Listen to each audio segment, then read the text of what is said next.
நம்ம தமிழக மக்கள் வள்ளலாரை மறந்துட்டாங்க. கடலூர் மக்கள், வடலூர் மக்கள், மருதூர் மக்களே அவர் பல பேர் தெரியல. வள்ளலார்னா தான் தெரியுது, ராமலிங்க அடிகளார்னா தெரியாது யாருக்கும்.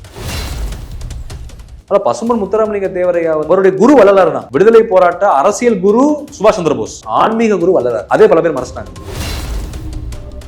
இறைவன் என்பது ஜோதியில இருக்கிறான். இறைவன் என்பவன் விக்கிரகத்துல இல்ல. நீ ஜோதியில வந்து தியானம் பண்ண, நீ ஜோதியை வழிபடு, அந்த ஜோதியில தான் இறைவன் இருக்கான் அப்படின்னு சொல்லி இறைவனுக்கு ஒரு அர்த்தத்தை கொடுத்தவர் வள்ளலார். அந்த ஜோதியில் இறைவனை நீ பார்க்கும் போது உனக்குள் கருணையை வளர்த்துக்கொள். அதான் அருட்பெரும் ஜோதி தனிப்பெரும் கருணை.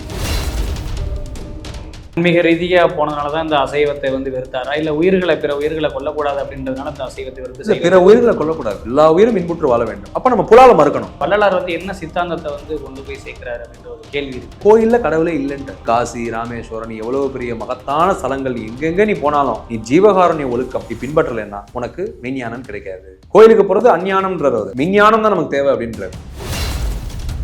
பிற மதத்தை பற்றி அவருடைய பார்வை, வள்ளலாருடைய பார்வை எப்படி இருக்கும்? அவர் எந்த மதத்துக்கு எதிரானவரே கிடையாது. அவரோட பார்வை வந்து விஞ்ஞான பார்வை. எண்ணம், செயல், விளைவு. நீ நல்ல எண்ணம் இருந்தா நல்ல செயல் வரும், நல்ல செயல் இருந்தா நல்ல விளைவு வரும். அதே இதை திருப்பி போடுங்க, எண்ணம், செயல், விளைவு. கெட்ட எண்ணம், கெட்ட செயல், கெட்ட விளைவு. விளைவுல தான் இறைவனை பாக்குறேன்றார் வள்ளலார்.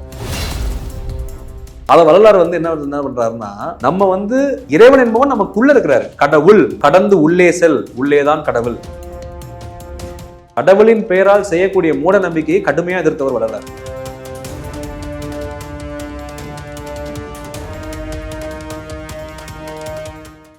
இளகரம் நேயர்களுக்கு வணக்கம். இன்றைக்கு நம்மோடு இணைந்திருப்பவர் வழக்கறிஞர் திரு அபிஷேக் கேஸ்ட்ரோ இணைந்திருக்கிறார். அவரை வரவேற்கலாம். சார் வணக்கம். வணக்கம்.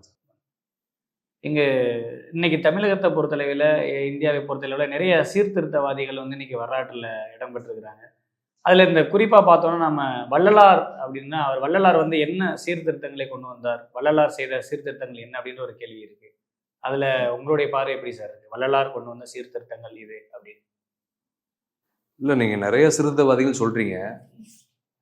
வள்ளலார் வந்து ஒரு பெரிய புரட்சியாளர். சீர்திருத்தவாதி கூட சொல்ல மாட்டேன், பெரிய புரட்சியாளர்.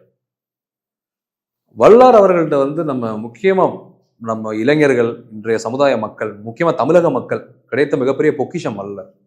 எப்படி சொல்கிறேன்னா, 1800களில் சாதி ஏற்றத்தாழ்வுகள் இருந்தது, பொருளாதார ஏற்றத்தாழ்வுகள் இருந்தது. அப்புறம் வந்து பார்த்தீங்கன்னா பல்வேறு வேற்றுமைகள் இந்த சமுதாயத்தை நிலவுச்சு. அது அந்த காலகட்டம் உங்களுக்கே தெரியும், வரலாற்றில் நீங்கள் எடுத்து பார்த்தீங்கன்னா தெரியும் உங்களுக்கு. அப்படிப்பட்ட காலகட்டத்தில் பகுத்தறிவு, கல்வியை முக்கியத்துவப்படுத்தி, சாதி ஒழிப்பு முக்கியத்துவப்படுத்தி, வர்க்க வேறுபாடுகள் இருக்கக்கூடாது, பொருளாதார ஏற்றத்தாழ்வுகள் இருக்கக்கூடாதுன்னு சொல்லி அனைத்து மக்களுக்காகவும் குரல் கொடுத்த ஒரு மாபெரும் புரட்சியாளர், ஒரு சீர்திருத்தவாதி தான் வள்ளலார். இல்லை, வள்ளலார் காலங்களிலேயே ஜாதியத்துடைய கொடுமைகள் வந்து அந்த அளவுக்கு ஒரு கொடுமையா ஒழிக்க வேண்டிய சூழ்நிலையில் இருந்ததா அப்போ காலகட்டங்கள் அப்படின்னு ஒரு கேள்வி. கண்டிப்பா இருந்தது. இந்தியாவில் வந்து அந்த மாதிரி சூழ்நிலை இருந்தது, தமிழகத்திலே இருந்தது பயங்கரமா அந்த காலகட்டத்தில். அப்போ வள்ளலார் அவர்கள் வந்து அவர் வந்து மிகப்பெரிய இறை பக்தியில் இருந்தார். அவர் வந்து நம்ம கோயில்கள், விக்கிரக ஆராதனைகள், அப்புறம் வந்து நிறைய ஸ்தலங்களுக்கு போறாரு, நிறைய தெய்வங்களை போய் அவர் பார்க்குறாரு. முருகன், சிவன் மீது நம்பிக்கை கொண்டிருந்தாரு. எல்லா கடவுளுமே ஏற்றுக்கொண்டு அவர் வந்து மெய்ஞான தேடல இருந்தார். வாழ்க்கை என்றால் என்ன, சுய பரிசோதனை செய்கிறார் தன்னை. அதுக்கப்புறம் அந்த மெய்ஞான தேடல், பிரபஞ்சம்னா என்ன, இறையாற்றல்னா என்னன்னு அவர் பெரிய தேடல இருக்கும்போது அவர் வந்து ஒரு விஷயத்தை உணர்றாரு வள்ளலார் அவர்கள். அவர் இளம் வயதிலே உணர்றாரு, பிஞ்சு வயதுல உணர்றாரு. அவர் என்ன உணர்றாருன்னா, இறைவன் என்பது ஜோதியில இருக்கிறான். இறைவன் என்பவன் விக்கிரகத்துல இல்ல. விக்கிரக வழிபாட்டதுக்கு பின்னாடி அதுக்கப்புறம் ஒரு முடிவுக்கு வர்றாரு. அவர் என்ன முடிவுக்கு வர்றாருன்னா, இறைவன் என்பவன் பிரபஞ்ச ஆற்றல், பேராற்றல், எல்லாம் அல்ல தெய்வம் எங்கும் உள்ளது நீக்கமர, எல்லா இடத்துலயும் தெய்வம் பரவி இருக்கிறது.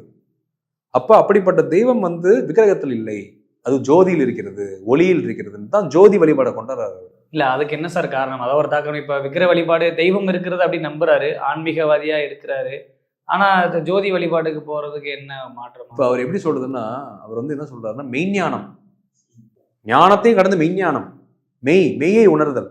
மெய் என்பது உண்மை, உண்மையான ஞானம் எது, அது வந்து இறை ஆற்றல். அந்த இறை ஆற்றலுக்கு அவர் கொடுத்த அந்த அடையாளம் தான் ஜோதி. நீ ஜோதியில வந்து தியானம் பண்ணு, நீ ஜோதியை வழிபடு, அந்த ஜோதியில தான் இறைவன் இருக்கான் அப்படின்னு சொல்லி இறைவனுக்கு ஒரு அர்த்தத்தை கொடுத்தவர் வள்ளலார். நீ ஜாதி மதம் பார்க்காத, இறைவனை வச்சு மதமா பிரிஞ்சிருக்காத, இறைவனை வச்சு ஜாதியா பிரிஞ்சிருக்காத, இறைவனை ஜோதியில் பார். எவ்வளவு பெரிய ஒரு கருத்து இது. எல்லாருக்கும் ஜோதி தான் கடவுள், இறை ஆற்றல ஜோதியா பார்த்துக்கோ. ஜோதி என்ற ரூபத்தில் இறைவனை நீ பார். அந்த ஜோதியில் இறைவனை நீ பார்க்கும் போது உனக்குள் கருணையை வளர்த்துக்கொள். அதான் அருட்பெரும் ஜோதி தனிப்பெரும் கருணை அப்படின்னு உங்களுக்கு புரியும் நினைக்கிறேன். அருட்பெரும் ஜோதி தனிப்பெரும் கருணை, அருளை பெற்ற ஜோதி இறைவன், அந்த இறைவனை நீ அருட்பெருஞ்சோதியில் பார்க்கும்போது உனக்குள் கருணையை வளர்த்துக்கொள். அப்ப தனிப்பெருங்கருணை. அப்ப அதான் சொல்றாரு, அருட்பெருஞ்சோதி அருட்பெருஞ்சோதி தனிப்பெருங்கருணை அருட்பெருஞ்சோதி அப்படின்றார். அந்த சித்தாந்தத்தை அவர் வந்து முன்வைக்கிறார். அடுத்த அவர் வந்து நிறைய மாற்றங்கள், அவர் ஜாதி ஒழிப்பு, மக்களை வந்து இன்னைக்கு உரிமைகள், சமத்துவம், சம உரிமைக்காக இது பண்ணாருன்னா, அப்போதைய வள்ளலார் வந்து எந்த மாதிரியான மக்கள் மத்தியில இருந்து ஒரு முன்னெடுப்புகள் மூலியமா கொண்டு போனாரு, ஆன்மீக ரீதியா கொண்டு போனாரா, எப்படி கொண்டு போனாரு அப்படின்னு? இல்ல, நான் வந்து வள்ளலார தமிழகத்தின் மிகச்சிறந்த தலைவராகவும் நான் பாக்குறேன். ஏன்னா வள்ளலார் அவர்கள் வந்து தமிழக மக்களுக்கு வந்து ஒரு கிடைத்த மிகப்பெரிய ஒரு ஆயுதம் எப்படி சொல்றேன்னா, தமிழக மக்கள் அனைவருக்குமே கல்வி கிடைக்கணும் அப்படின்னு அவர் போராடினார். எல்லாரும் கல்வி கிடைக்கணும். அவர் என்ன சொல்றாருன்னா, மனிதனோட வாழ்க்கையில இருக்க அடிப்படை பிரச்சனை இந்த பசி, இந்த வறுமையின் கொடுமை. பசியில தான் ஒரு மனுஷன் தவறு செய்யறான், பசியில தான் பாதை மாறுறான், பசியில தான் வந்து அவனுடைய திசை மாறுது, தவறான பாதையில போறான்.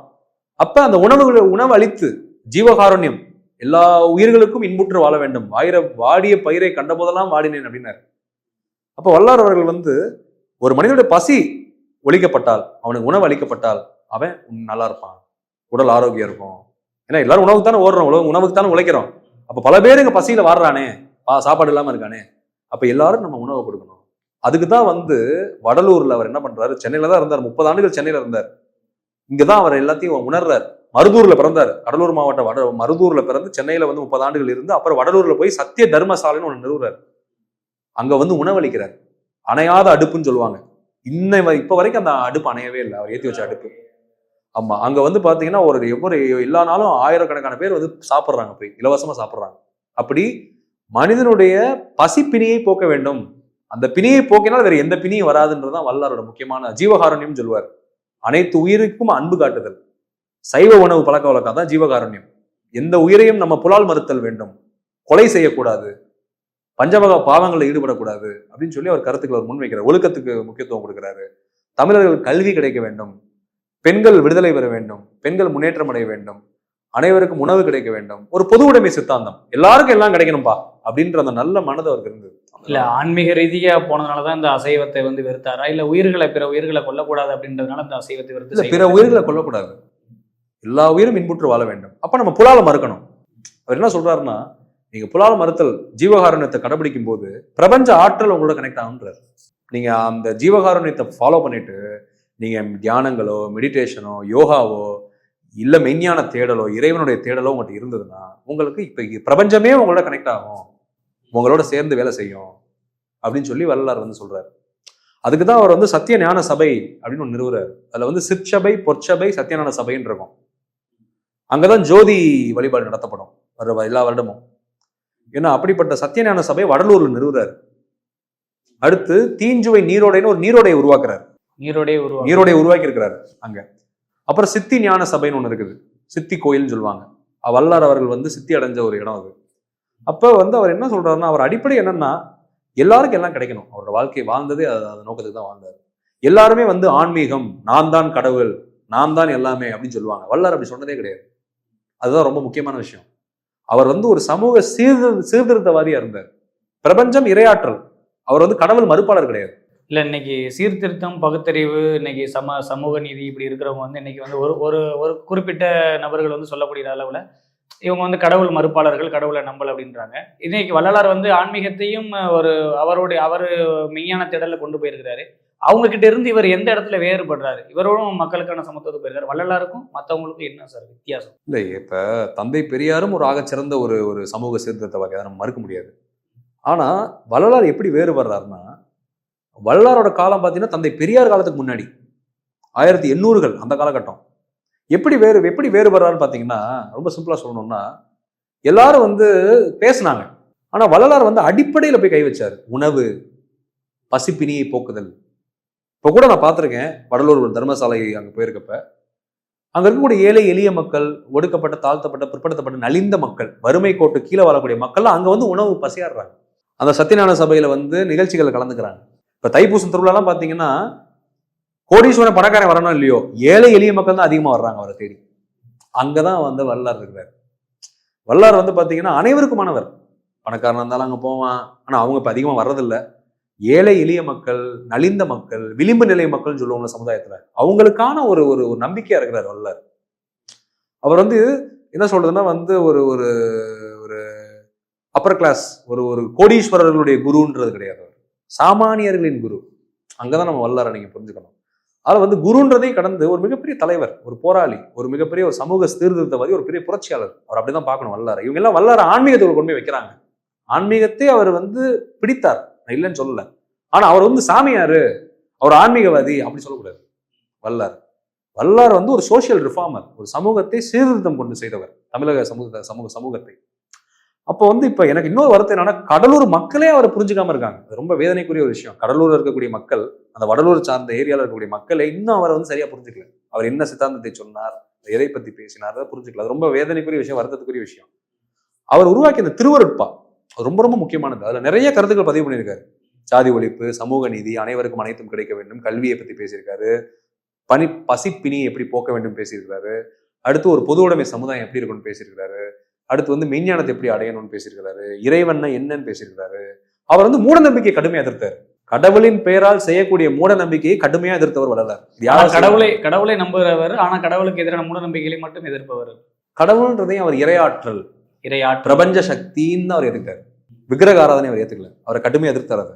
இல்ல கடவுள் இருக்கிறார்ன்றத நீங்க சொல்றாருல்ல சார், ஒளியில இறையாற்றல் பிரபஞ்ச சக்தின்னு ஒண்ணு இருக்குது, அதை அவர் மறுக்கல. அவர் வந்து ஒரு ஏத்திஸ்ட் கிடையாது, கடவுள் மறுப்பாளர் கிடையாது வல்லார். ஆனா வல்லார் அவர்கள் வந்து இறையாற்றல் பிரபஞ்ச சக்தின்னு இருக்கிறத ஏத்துக்கிட்டு சமூக சீர்திருத்தத்துல அவர் ஃபோக்கஸ் பண்ணார். எப்படின்னா இப்ப விவேகானந்தரே சொல்லுவார், உடுத்த உடை தராமல், உண்ண உணவு தராமல் ஒரு கடவுள் இருக்குமே ஆனால் அந்த கடவுளே எனக்கு தேவையில்லை அப்படின்வார். அதை வள்ளலார் வந்து என்ன பண்றாருன்னா, நம்ம வந்து இறைவன் என்பவன் நமக்குள்ள இருக்கிறாரு, கடவுள் கடந்து உள்ளே செல், உள்ளேதான் கடவுள், நம்மளுக்கு நம்மளே உன் ஆத்மா தான் கடவுள் அப்படின்னு. கடவுள் வந்து உன் ஆத்மா, நீ தான் கடவுள். அப்ப நீ எல்லா உயிருக்கும் அன்பு காமி, எல்லா உயிருக்கும் நல்லது செய், எல்லா உயிருக்கும் வந்து சாப்பாடு போடு, எல்லாருக்கும் கல்வியை கொடு, உன் அறிவை கொடு, உனக்கு சொத்து கொடுக்கலன்னா கூட அறிவை கொடு, அறிவு என்பது ஒரு சொத்து தானே, அந்த அறிவை கொடு. படிக்காமல் வாடக்கூடிய கஷ்டப்படக்கூடியவங்க இருக்கிறாங்கல்ல, படிப்புக்கு வழி இல்லாம அவங்களுக்கு போய் கல்வியை கொடு, பசிக்கிறவனுக்கு சாப்பாடை போடு. அப்படி மனிதர்களை கடவுள் ஆக்கினவர் வல்லார். எல்லாம் நான் தான் கடவுள்னு. ஒரு பக்கம் உனக்குள்ளே கடவுள் இருக்கிறார், உன்னை நீ உணரு அப்படின்னு சொல்லும் போது, அப்ப ஒரு பக்கம் அப்ப அந்த கடவுள் உண்மையான இறை நம்பிக்கை இல்லாம தனக்குள்ள தன்னிலைப்படுத்துறதுக்காக மக்களுக்கு அப்படி இல்லை. என்னன்னா ஆத்மா உயிர், உயிர் உடல். இந்த உடல்ல வந்து உயிரா கடவுள் இருக்கிறாரு, அந்த ஆத்மா தான் கடவுள். அந்த பிரபஞ்ச ஆற்றல் வந்து உன் உடலுக்குள்ள உயிரா இருக்குது. அப்ப நீயே கடவுள் தான், உனக்குள்ளே கடவுள் இருக்குது. அப்ப அந்த கடவுளை நீ தூண்டி விட்டு நீ நல்லது செய் சமுதாயத்துக்கு அப்படின்னு சொல்லி சமூக சீர்திருத்தத்தை செஞ்சாரு வல்லார் அவர்கள். எனக்கு தெரிஞ்சு கடலூர் மாவட்டத்துல நிறைய வந்து குற்றவாளிகள், கொலை செய்தவர்கள், திருடியவர்கள், தவறான பாதையில் சென்ற இளைஞர்கள், மது, தவறான போதை, கஞ்சா, சிகரெட் போன்ற மிகவும் மோசமான பழக்கங்கள், இன்னும் மோசமான விஷயங்களுக்கு அடிமைகளான பல பேர் வள்ளலாரை பார்த்து தெரிஞ்சிருக்கிறேன். ஏன்னா நிறைய பேர் நான் பேசுறப்ப நான் வந்து தெரிஞ்சுக்கிட்டேன். ரொம்ப பெரிய விஷயம் அது. ஏன்னா இளைஞர்கள் இன்னைக்கு பாத்தீங்கன்னா எல்லாம் சரக்கு, சிகரெட்டு, கஞ்சா போன்ற தவறான பாதையில் போறதை நம்ம பார்க்குறோம். சமுதாயத்தில் அப்படி இருக்குது, சீர்கேடா இருக்குது. அப்போ வள்ளலாரை பார்த்து அந்த ஊர்ல இருக்கவங்க அதை அறிந்து திருந்தி இருக்கிறான் அப்படின்னா பாருங்க, அவர் எவ்வளவு பெரிய சீர்திருத்தவாதியா இருந்தா அவங்க அவரோட வாழ்க்கையில் தாக்கத்தை ஏற்படுத்தி சீர்திருத்தம் கொண்டு வர்றதுக்கு மக்கள் மத்தியில் அவர் என்ன முன்னெடுப்புகள் எடுக்கிறாரு அப்படின்றதான ஒரு ஆயுதமா பயன்படுத்துறாரு. அவருடைய ஆயுதம்னு பார்த்தா திருவருட்பா, சத்தியஞான சபை, அந்த தர்மசாலை, இது மூன்றுமே அவருடைய பேர் ஆயுதம். அப்புறம் அவருடைய கருத்துக்கள். திருவருட்பா தான் அவருடைய கருத்துக்கள் அனைத்தும் பொதிந்துள்ள ஒரு ஒரு பெரிய பொக்கிஷம், ஒரு பெரிய புத்தகம். அது சிறந்த ஒரு புத்தகம். அது தமிழக மக்கள் அதை வாசிக்க வேண்டும். அவருடைய சத்திய தர்மசாலைக்கு போகணும், அங்கே போய் சேவைகள் செய்யணும். அதுக்கப்புறம் பார்த்தீங்கன்னா அவருடைய சத்தியஞான சபைக்கு போகணும், அவரை பற்றி அறிந்து கொள்ளணும். அவருடைய வீடு வந்து நம்ம ஏழுகிணறு பகுதியில் இருக்கு, வண்ணாரப்பேட்டையில், நார்த் மெட்ராஸில். அங்கே போய் அவருடைய வாழ்ந்த வீட்டை போய் பார்க்கணும். இல்லை, இப்போ வள்ளலாரை பின்தொடரக்கூடிய நபர்கள் வந்து இப்போ குறிப்பாக நான் பார்த்த வரையில் என்னுடைய ஆசிரியர், இப்போ என்னுடைய சிறிய வயது மலைச்சாமி ஆசிரியர் வந்து இன்னைக்கு ஆன்மீக பற்றாளராக இருந்தார். இன்னைக்கு மாலை போட்டார், கோயிலுக்கு போனார், எல்லா கோயிலுக்கும் போவார். இன்னைக்கு வள்ளலாரை ஏற்றுக்கொண்டு அவர் வழியில போனதுக்கு பிறகு இன்னைக்கு வந்து தியானம் பண்றாரு, ஒளி வழிபாடு அப்படின்னு பேசுற, மெய்ஞானத்தை தேடி நான் போறேன் அப்படின்றாரு. இன்னைக்கு அவர் கோயிலுக்கே போறதில்லை. அப்ப வள்ளலார் வந்து என்ன சித்தாந்தத்தை வந்து கொண்டு போய் சேர்க்கிறாரு அப்படின்ற ஒரு கேள்வி இருக்கு. இந்த வள்ளலார் தான் சொல்லிட்டாரு, கோயில்ல கடவுளே இல்லைன்ட்டார். நீ என்னதான் நீ பூஜை பண்ணி, என்னதான் நீ வந்து காசி, ராமேஸ்வரம், நீ எவ்வளவு பெரிய மகத்தான ஸ்தலங்கள், நீ எங்கெங்க நீ போனாலும் நீ ஜீவகாருண்ய ஒழுக்கம் நீ பின்பற்றலைன்னா உனக்கு மெய்ஞானம் கிடைக்காது, இறையாற்றலுடைய தொடர்பு கிடைக்காது, பிரபஞ்சத்துடைய தொடர்பு கிடைக்காது அப்படின்னு பேசுறாரு. இல்ல கோயிலுக்கே போகாத போது அங்கே அப்பவே வந்து அப்ப நமக்கு அப்ப அந்த கோயில்ல கடவுள் இல்லைன்ற போது அப்ப அந்த கடவுளுக்கே எதிரான ஒரு கருத்துக்குள்ள தானே அவங்க வர்றாங்க. இல்ல அவர் என்ன சொல்றாருன்னா, கடவுள் வந்து கோயில்ல இல்லப்பா, விக்கிரகத்துல இல்லப்பா, அவர் மெய்ஞானத்துல இருக்கிறாரு. பிரபஞ்ச ஆற்றலே கடவுள் தான், நீ அங்க போய் தேடிட்டு இருக்க, உனக்குள்ளே இருக்கிறாரே அப்படின்றாரு. கோயிலுக்கு போறது அஞ்ஞானம்ன்றாரு அவரு. மெய்ஞானம் தான் நமக்கு தேவை அப்படின்றாரு. இது இந்த வள்ளலாருடைய இந்த சித்தாந்தம் கருத்து வந்து இந்து மதத்தினத்திற்கு மட்டுமானதா இல்ல பிற மதத்தை பற்றி அவருடைய பார்வை, வள்ளலாருடைய பார்வை எப்படி இருந்தது? அவர் எந்த மதத்துக்கு எதிரானவரே கிடையாது. அவரோட பார்வை வந்து மெய்ஞான பாதை, இறை ஆற்றல், பிரபஞ்ச ஆற்றல். எந்த மதத்துக்கு எதிராக அவர் வந்து கருத்து பதிவு பண்ணல. அவர் வந்து உன் உள்ளே கடவுள் இருக்கிறார், உன் ஆத்மா தான் கடவுள். ஏன்னா வள்ளலார் வந்து அன்பை மட்டுமே போதிச்சவர். அவர் வந்து நிறைய பேர் வந்து திரிபுவாதம் செய்கிறாங்க. அவர் சண்டை செய்தார், என்ன சொல்றதுன்னா அவர் வந்து வந்து சில விஷயங்களை ஒழிக்க பாடுபட்டார், அதெல்லாம் எதுவுமே கிடையாது. அவர் முழுக்க முழுக்க அன்பு நிறைந்தவர், கருணை நிறைந்தவர். அதான் சொல்லிட்டார்ல, அருட்பெருஞ்சோதி தனிப்பெரும் கருணை. நீ ஜோதியில இறைவனை பார்த்துட்டேன்னா உனக்குள்ள கருணை வந்துடும். கருணை வந்தா நீ நல்லதான் செய்வேன், கெட்டது செய்ய மாட்டேன். அப்ப நீ நல்ல பாதையில போவ, நல்ல விளைவுகள் வரும். அதான் அழகா சொல்லுவார், என்னன்னா எண்ணம் செயல் விளைவு. நீ நல்ல எண்ணம் இருந்தா நல்ல செயல் வரும், நல்ல செயல் இருந்தா நல்ல விளைவு வரும். அதே இதை திருப்பி போடுங்க, எண்ணம் செயல் விளைவு. கெட்ட எண்ணம் கெட்ட செயல் கெட்ட விளைவு, அவ்வளவுதான். விளைவுல தான் இறைவனை பாக்குறேன்றார் வள்ளலார். இன்னைக்கு இல்ல இன்றைய தலைமுறையில இன்றைக்கு இருக்க வந்து வள்ளலார் வந்து ஒரு ஆன்மீகவாதியா, அவர் வந்து சித்தரா, என்ன வழிகாட்டு நெறிமுறைகளை வந்து செஞ்சாரு, அவருடைய சித்தாந்தம் என்ன அப்படின்றது இன்னைக்கு நிறைய இளைய தலைமுறையில இன்னைக்கு தெரியல வள்ளலாரை பற்றி. வள்ளலாரை பத்தி நம்ம அவங்களுக்கு புரிய வைக்கிறதுனா அதை அவர் ஆன்மீகவாதியா கொண்டு போறதா எப்படி சார் கொண்டு போறோம்? இப்போ தமிழ்நாடு அரசு ரொம்ப பாராட்டணும். நம்ம மாண்புமிகு தமிழ்நாடு முதலமைச்சர் மு க ஸ்டாலின் அவர்களை பாராட்டணும். ஏன்னா வள்ளலாருடைய 200வது இந்த ஆண்டு அந்த விழா வந்து மிகப்பெரிய லெவல்ல தமிழ்நாடு அரசு வந்து முன்னெடுத்து செஞ்சாங்க, வள்ளலாருடைய அந்த ஆண்டு விழாவை. அதுக்கப்புறம் வந்து எல்லா வருடமும் வந்து தனிப்பெருங்கருணை நாள்னு அக்டோபர் 5ஆம் தேதி பிறந்த நாளை வந்து அறிவிக்கிறாங்க. தனிப்பெருங்கருணை நாள்னு தமிழ்நாடு அரசு அறிவிச்சிருக்கு. உண்மையிலே பாராட்டக்கூடிய ஒரு விஷயம் தான் அது. அன்னதானம் செய்யறாங்க, தமிழ்நாடு முழுக்க அன்னதானம் செய்யறாங்க. தனிப்பெருங்கருணை விழாவா எடுத்து தமிழ்நாடு அரசே நடத்துது. அப்புறம் அன்னதானம் செய்யறாங்க, அவரோட பேரால ஜீவகாருண்யம் அன்னதானம் செய்யறாங்க. இளைஞர்கள் வந்து இப்ப பாத்தீங்கன்னா சித்தர் மகான்லாம் சொன்னா நீங்க புரியாது. பிறகு இளைஞர்கள் வந்து வேற மாதிரி இருக்கிறான். நான் என்ன சொல்றேன்னா, அவரை வந்து நீங்க ஒரு சீர்திருத்தவாதியா பார்க்கணும், சமூக சீர்திருத்தவாதியா, ஒரு தலைவரா, ஒரு ஆசிரியரா பார்க்கணும், ஒரு நண்பனா பார்க்கணும், வல்லார ஒரு குடும்ப தலைவரா பார்க்கணும் அவரை. ஏன்னா அவர் அப்படிப்பட்ட கருத்துக்களை வந்து இது வந்து நான் என்ன எதுக்கு இப்ப நம்ம இப்ப பேசுறப்ப அது உங்களுக்கு வேற மாதிரி இருக்கும். அந்த காலத்துல ஒரு ஒரு ஒரு ஒரு ஒரு மனிதர் வந்து இவ்வளவு பெரிய சீர்திருத்த கருத்துக்களை பதிவு பண்ணியிருக்காருன்னா அது எவ்வளவு பெரிய விஷயம் நீங்க யோசிச்சு பாருங்க. வந்து இப்பயும் பாத்தீங்கன்னா வந்து வள்ளலாரால வந்து உலக நாடுகள் முழுக்க, தமிழகம் முழுக்க நிறைய பேர் பயனடைகிறாங்க, உணவு இருந்துறாங்க. அவர் பேரை சொல்லி ஒரு நாளைக்கு பல லட்சம் பேர் சாப்பிட்டுட்டு இருக்காங்க. அப்ப எவ்வளவு பெரிய ஒரு சீர்திருத்தம் யோசிச்சு பாருங்க. அதுவும் வந்து ரொம்ப சிம்பிளுங்க. வள்ளலார வந்து பசிப்பினி போக்குதல், கல்விக்கு முக்கியத்துவம் கொடுத்தல், எல்லாருக்கும் உடுத்த உடை, உண்ண உணவு, இருக்க இடம் உறுதி செய்யப்பட வேண்டும், கல்வி, பெண் விடுதலை, பெண் முன்னேற்றம், எந்த ஏற்றத்தாழ்வுகளும் மனிதனுக்குள்ள இருக்கக்கூடாது, எல்லாருமே சமம் தான், மனுஷனா பிறந்த எல்லாருமே சமம் தான். இதுதாங்க ரொம்ப முக்கியமான கருத்து. இந்த 5-6 பாயிண்ட்ல முடிச்சிடலாங்க வள்ளலார். நீங்க வேற எதுக்குள்ள ரொம்ப நீங்க போகலாம். இல்ல 800 காலகட்டங்கள்லயே அப்போவே வள்ளலார் காலகட்டங்களே இது இருந்திருக்கு அப்படின்றீங்க. இன்னைக்கு பெண் சீர்திருத்தம், இன்னைக்கு மக்களுக்கு தேவையான அனைத்து முன்னெடுப்புகளையும் எடுத்திருக்கிறாரு இன்னைக்கு சமூக நீதிக்காக. அப்படின்னா இன்னைக்கு நம்ம வள்ளலாரை தானே முன்னிறுத்தி நம்ம அவர் வழியில பயணிச்சு கொண்டு போயிருந்திருக்கணும். இன்னைக்கு அந்த அளவுக்கு போகலையே, அப்படி ஏன் அப்படின்ற ஒரு கேள்வி. ரொம்ப வேதனைக்குரிய விஷயம் என்னன்னா, நம்ம தமிழக மக்கள் வள்ளலாரை மறந்துட்டாங்க. கடலூர் மக்கள், வடலூர் மக்கள், மருதூர் மக்களே அவர் பல பேர் தெரியல, அவருடைய வரலாறு தெரியல, அவர் என்ன செஞ்சாருன்னு தெரியல. வள்ளலாருன்னு தெரியுது எல்லாருக்கும், அதுவும் வள்ளலாருனா தான் தெரியுது, ராமலிங்க அடிகளார்னு தெரியாது யாருக்கும். ஒரு இன்னொரு பெயர் வந்து ராமலிங்க அடிகளார் இயற்பெயர், அவருடைய புனை பெயர் தான் வள்ளலார், அருட்பிரகாச வள்ளலார். வள்ளலை போல் செய்தவர் வள்ளலார் மாறுறாரு அவர். அந்த மக்களுக்கே தெரியல அவரோட அருமை. அதான் எனக்கு ரொம்ப வேதனையா இருக்குது. ஏன்னா அதுக்கப்புறம் நிறைய சீர்திருத்தவாதிகள் வந்தார்கள், அவர்களும் அவர்களால் முடிந்த சமுதாய பங்களிப்பை செஞ்சாங்க. நான் அதுக்கு நான் மறுக்கல, அவர்களையும் நம்ம பாராட்டுறோம். இல்ல வள்ளலாருக்கு பிறகு வந்த சீர்திருத்தவாதிகளை இன்றளவு மக்கள் பேசுறாங்க, இன்னைக்கு கொண்டாடுறாங்க. அதே அளவுக்கு வள்ளலார் அதற்கு முன்பாக செய்தவர், அவரை வந்து மக்கள் வந்து பின்பற்றல. இல்ல ஒண்ணு இல்ல, முக்கியமான விஷயம் பாத்தீங்கன்னா, பசும்பொன் முத்துராமலிங்க தேவரையாவுடைய குரு வள்ளலார். நம்ம வேதாத்திரி மகர்ஷின்னு ஒருத்தர் இருக்கிறாரு, உலக சமுதாய சேவா சங்கம்னு ஆலியார்ல அறிவு திருக்கோயில் வச்சிருந்தாரு.